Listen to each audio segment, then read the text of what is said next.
थोड़े थोड़े सब दुखे सुखी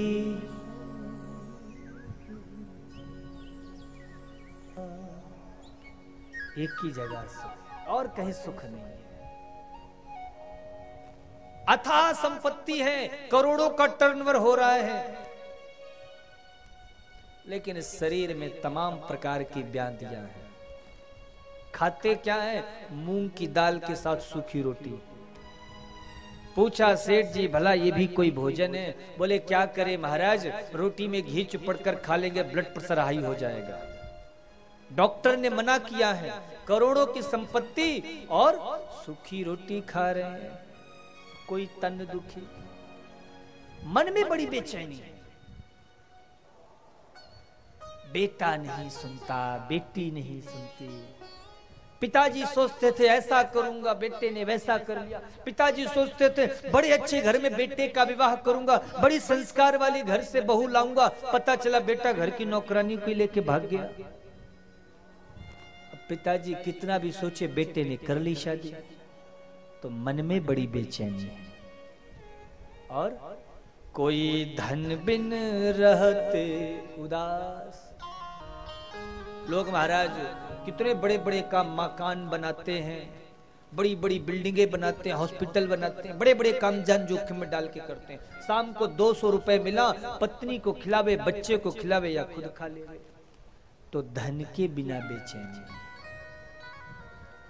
तो मैं ये कहना चाहता हूं कि इस संसार में सुख, बोलते जाओ, कहीं भी नहीं है। इस संसार में सुख एक ही जगह है। आपको जानना है? नोट कर लो। सुखी राम के दास, राम के दास, कृष्ण के दास, सुखी राम के दास। भैया सुख तो केवल राम के चरणों में है, गोविंद के कीर्तन में है। इसलिए अपने मन को ठाकुर जी के चरणों में लगाओ। महाराज धनी वही है जिसने राम नाम के धन को कमाया, जिसने गोविंद नाम के धन को कमाया। इसलिए नाम धन के खजाने को बढ़ाओ। महाराज जो लोग गोल्ड पहनने के शौकीन होते ना, सोना पहनने के, माताओं को महाराज गहने पहनने का बड़ा शौक होता है। सही कह रहे हैं ना? तो जिनको गोल्ड सोना पहनने का शौक होता है वो चांदी वांदी नहीं पहनते, बहुत कम सिल्वर गोल्ड। जिनको डायमंड पहनने का शौक होता है वो सोना बहुत कम पहनते हैं। पर जिसको रत्न मिल जाए, बोलो, तो उसे किसी चीज की शौक लगेगी? कोई शौक होगा? मीरा से लोगों ने कहा राणा परिवार मिला, कितना अच्छा घर मिला, पति मिला, खुशियां मनाओ। मीरा माता बोली ऐसे घर को, पति को भरने का क्या प्रयोजन, आज विवाह हो 10 दिन बाद वैधव्य देखना पड़े। इसलिए माता मीरा क्या कहती हैं? ऐसे बर को क्यों बरे जो जन्मे मर जाए, बर बरिए गोपाल जू जासो जुड़ो अमर है जाए। वर्ण करना है तो गोपाल को बरो। तो माता मीरा कहती है अब मुझे संसार की वस्तुएं अच्छी नहीं लगती। क्यों? क्योंकि मुझे तो रत्न मिल गया है। लोगों ने माता मीरा से पूछा कैसा रत्न मिल गया, कौन सा रत्न मिला? तो माता मीरा कहती है पायो जी मैंने। कौन सा रत्न? कहां से मिला ये रत्न? बड़ा कीमती नजर आता है। कहां पे ढूंढा, कितने का आया, कैसे आया? तो कहने लगे वस्तु अमोलिक दी मेरे सतगुरु, कृपा करे अपनायो, पायो जी मैंने। तो महाराज जिसे रत्न मिल जाए उसे फिर संसार की कोई वस्तु अच्छी लगेगी? तो सबसे बड़ा धनी वही है। बाबा व्यास जी कहते हैं जिसने राम नाम के धन को कमाया, गोविंद नाम के धन को कमाया, तो तापत्रय विनाशाया श्री कृष्णाय वयम नमः। इन तीनों प्रकार के तापों को नष्ट करने का जिनमें सामर्थ्य है, उन भगवान प्यारे श्याम सुंदर के चरणों में हम बारंबार प्रणाम करते हैं। भागवत का दूसरा श्लोक। यम प्रव्रजन्तम अनुपेतमपेत कृत्यम, द्वैपायनो विरह कातरया जुहाव, पुत्रेति तन्मयतया तरिवोऽभिनेदुः, तं सर्वभूत हृदयं मुनिमानितोऽस्मि। श्री सुखदेव जी महाराज अपनी मां के गर्भ में 12 साल तक रहे। कितने साल तक? 12 साल तक। 12 साल बाद जब श्री सुखदेव जी गर्भ से बाहर निकले तो माता पिता परिवार कुटुंब किसी की ओर दृष्टि नहीं डाली। क्या किया? सीधे वन को चल दिए। और जब सुखदेव जी वन को जाने लगे तो व्यास जी पीछे पीछे दौड़ते हुए आ रहे हैं। पुत्रेति तन्मयतया तर्वो विनेदुः, तम सर्वभूत हृदयम मुनिमानितोऽस्मि। पुत्र प्रेम में विरह से कातर होकर पीछे पीछे आ रहे, पुत्र ठहरो, पुत्र ठहरो, पुत्र ठहरो। कहां जा रहे हो अपने पिता को छोड़कर, मां को छोड़कर? लेकिन एक बार भी सुखदेव जी ने पीछे मुड़कर के नहीं देखा। अरे अभी अभी तो जन्म हुआ था और अभी वन को चल दिए। और जब ज्ञानी व्यास जी पुत्र पुत्र कह के चले पीछे पीछे, तो वृक्ष तन्मय होकर कह पड़े। मानो वृक्षों से भी उस पुत्र शब्द की प्रतिध्वनि आ रही थी। वह वृक्ष भी कहना चाहते हैं, अरे व्यास जी, अरे महाराज, ये पुत्र पुत्र कहकर किन्हें संबोधित कर रहे हो? कौन किसका पिता, कौन किसका पुत्र हो सकता है जिन्हें आप पुत्र कह रहे हो? पिछले जन्म में ये आपके पिता रहे। इसलिए इस पुत्र मोह को त्यागो और क्या करो? तम सर्वभूत हृदयम मुनिमानितोऽस्मि। ऐसे सर्वभूत हृदयेश्वर श्री सुखदेव जी को हम सब प्रणाम करते हैं। सज्जनों, माताओं, जैसे दुर्पा ग्रामांतर्गत इस दिव्य आंगन में हम सभी एकत्रित होकर के इस भागवत भागीरथी में गोता लगाने जा रहे हैं, ऐसी हमारे भारतवर्ष में एक बड़ी ही परम पवित्र पावन भूमि है जिसका नाम है नैमिषारण्य क्षेत्र। कौन सा क्षेत्र? नैमिषारण्य। नैमिषे सूतमासीन मभिवाद्य महामतिम,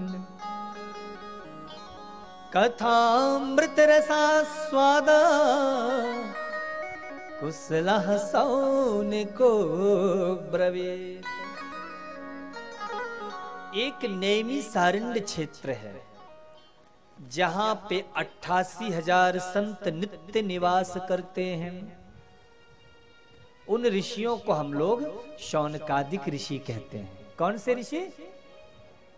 शौनकादिक ऋषि। और ये सब कैसे हैं? परम रसिक हैं। क्या है? रसिक। कुशलः सौनको ब्रवीत। ये कथा सुनने में परम कुशल है। देखो, जैसी श्रोता होती है ना, वैसी कथा अपने आप होने लग जाती है। अगर एक कलश भर के साधारण से जल में अगर गंगा जल मिश्रित हो जाता है तो फिर वह जल साधारण नहीं रहता, वह भी पूरा गंगा जल बन जाता है। इसलिए जिस कथा में हरि का नाम जुड़ जाए, प्रभु का नाम जुड़ जाए, वो कथा कल्याणकारी अपने आप बन जाती है। तो ये जितने भी संत हैं ये सब परम कुशल हैं। और एक बात बोलूं आपसे, सुनना महाराज थोड़ा कठिन काम है। सुनना क्या है? कठिन है। सुनाना सरल होता है पर सुनना कठिन होता है। और वही सुना सकता है जो सुनना जानता हो। अगर आपको सुनना नहीं आता तो आप सुनाओगे क्या? इसलिए सुनने वाली बात पहले नंबर पे आती है। और भगवान कहते श्रोतारो मम निर्मला, निर्मल मन से जो भगवान की कथा सुनते हैं ठाकुर जी उन पर रीझ जाते हैं। इसलिए भगवान की कथा को सुनते रहो, उस रस को पीते रहो, पीते रहो।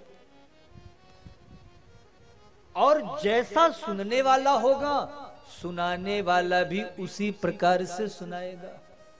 हम तो महाराज जगह जगह कथा करने जाते हैं ना, तो जैसी श्रोता होती वैसी कथा होने लग जाती है। कहीं अगर परम धीर गंभीर श्रोता बैठी रहती है तो कथा भी धीरे धीरे गंभीर रूप ले लेती है।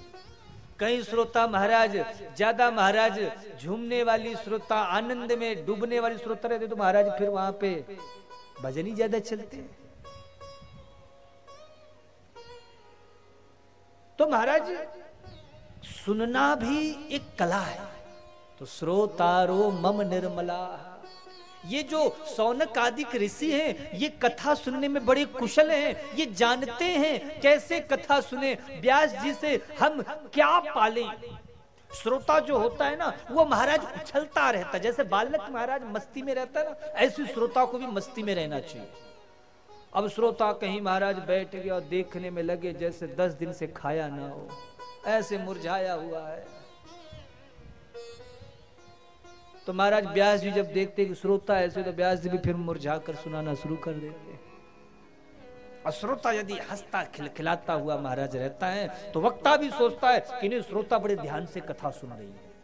तो वक्ता भी सोचता है ऐसी क्या बात बता दूं, ऐसी कौन सी चरित्र को सुना दूं जिससे श्रोता आनंदित हो जाए, लगे आहा क्या बात सुनने को मिल गई, क्या कथा हो गई। तो इसलिए कुशलः सौनको ब्रवीत, जो श्रोता हो वो सुनने में कुशल होनी चाहिए।